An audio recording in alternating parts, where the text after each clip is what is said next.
Hello friends, myself Akhilesh Thakur once again before you through my channel Akhilesh Thakur Academy of Meaningful Learning.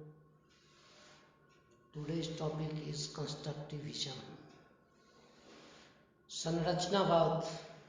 आज मैं आप लोग के सामने संरचनावाद के ऊपर अपने विचार प्रस्तुत करूंगा, क्योंकि यह एक बहुत ही महत्वपूर्ण टॉपिक है जो हर शिक्षक के लिए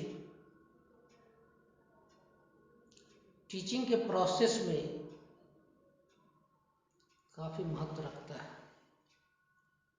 जब हम बच्चों को सिखाने जाते हैं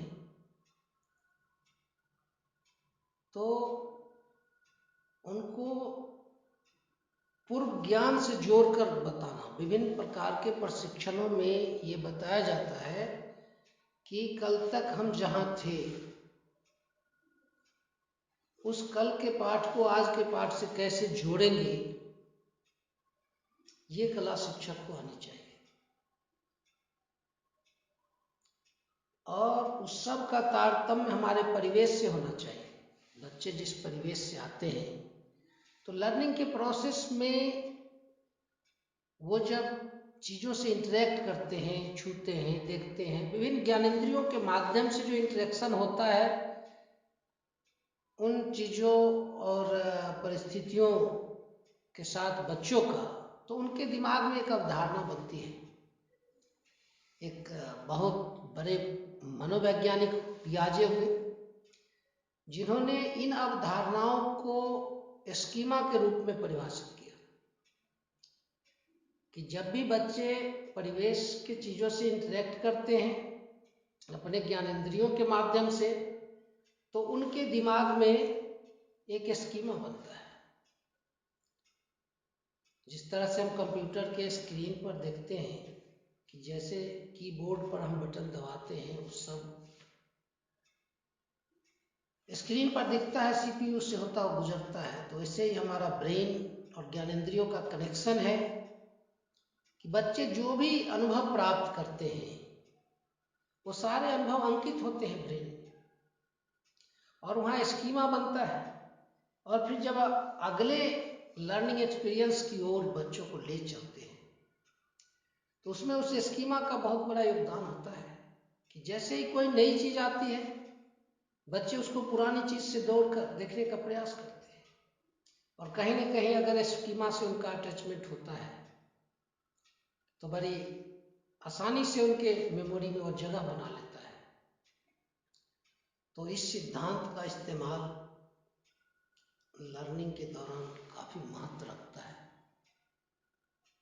कि यह स्कीमा का निर्माण और नए ज्ञान को उस स्कीमा के साथ उसका जुड़ाव। आप एक उदाहरण देखिए कि कोई बच्चा है, वह बार बार किसी लैंप की ओर आकर्षित होता है क्योंकि उसमें रोशनी है, वो भौतिक चीज़ें उसे खींचती है। हम अगर उसे मना करते हैं बच्चे को तो भी हो जाता है, फिलहाल वो रुक जाता है, लेकिन उसके मन में एक जिज्ञासा बनी होती है कि इसको कैसे छू कर देखा जाए। अभी मैंने कहा ना कि विभिन्न ज्ञानेंद्रियों से वो स्पर्श के द्वारा वो जानना चाहता है, सीखना चाहता है।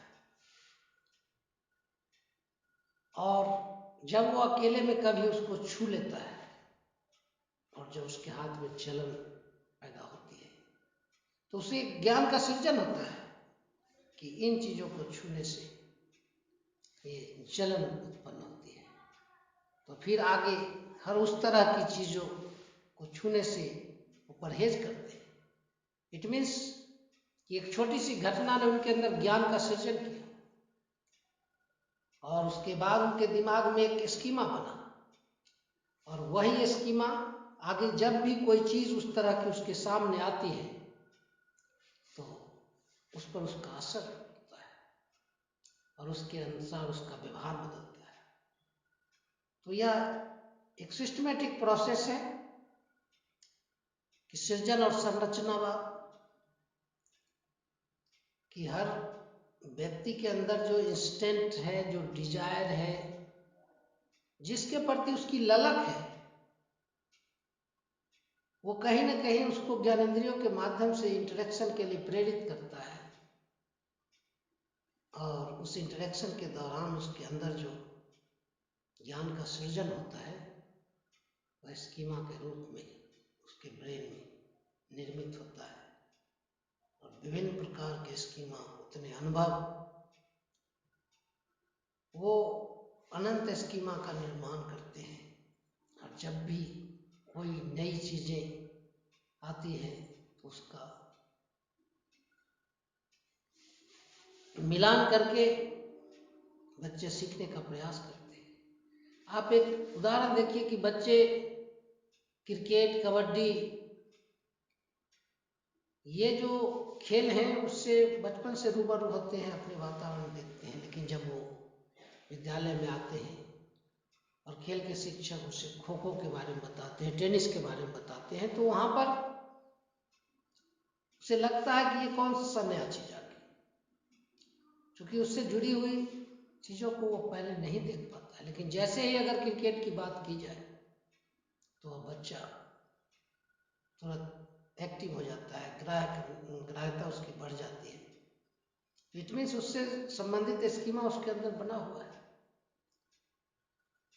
तो उस स्कीमा के निर्माण के प्रोसेस में शिक्षक की बहुत बड़ी भूमिका होती है।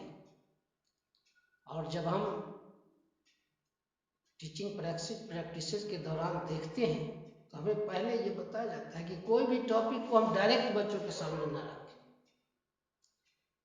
पहले हम सोचें कि इससे जुड़ी हुई कौन कौन सी घटनाएं, कौन कौन से विचार उसके अंदर स्कीमा का निर्माण कर चुके हैं, और उससे अगर जोड़ने में हम सफल हो जाते हैं उस नए पाठ को, नए टॉपिक को, तो बड़ी आसानी से बच्चे उसको अपने जेहन में बिठा लेते हैं और वो उनके मेमोरी में स्थायी स्थान ग्रहण कर लेता है।